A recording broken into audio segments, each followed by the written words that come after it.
Hi everyone, nice to see you again. Let's learn three more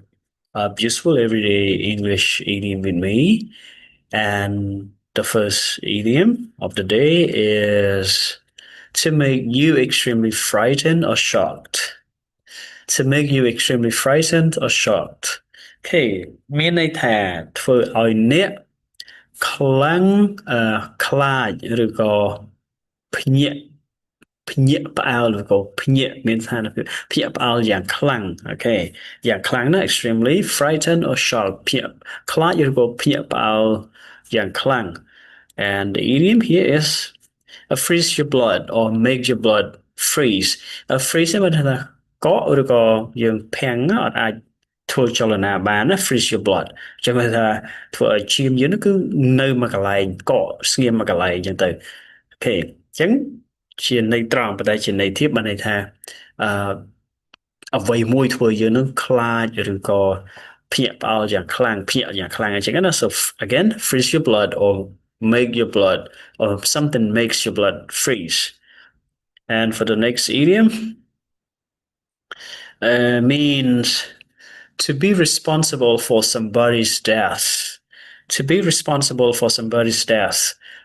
មានទំនួលខុសត្រូវក្នុងការស្លាប់របស់នរណាម្នាក់ឬក៏គឺជាអ្នកដែលនៅពីក្រោយក្នុងការស្លាប់របស់នរណាម្នាក់ Okay, the example, a dictator with the blood of thousands on his hands. A dictator with the blood of thousands on his hands. ជនផ្ដាច់ការម្នាក់ដែលអូខេអញ្ចឹងបានន័យថាidiom ហ្នឹង idiom ហ្នឹងគឺនេះណាគឺ have somebody's blood on his hands have somebody's have somebody's blood on his hands ជាថាគាត់នៅពីក្រោយការស្លាប់របស់នរណាម្នាក់អញ្ចឹងគាត់ថាចេះអឺជនផ្ដាច់ការដែលនៅពីក្រោយការស្លាប់របស់មនុស្សរាប់ពាន់ម៉ឺនសែននាក់ចឹងណាហ្នឹងហើយជនផ្ដាច់ការដែលនៅពីក្រោយការស្លាប់របស់មនុស្សរាប់ពាន់ម៉ឺនសែននាក់ហ្នឹង Okay. So the answer is this one. Have somebody's blood on his hands. And the last idiom is acting in a way that is deliberately cruel. Acting in a way that is deliberately cruel. អឺធ្វើធ្វើអ្វីក្នុងធ្វើគេថាគាត់ធ្វើនៅក្នុងវិធីមួយដែល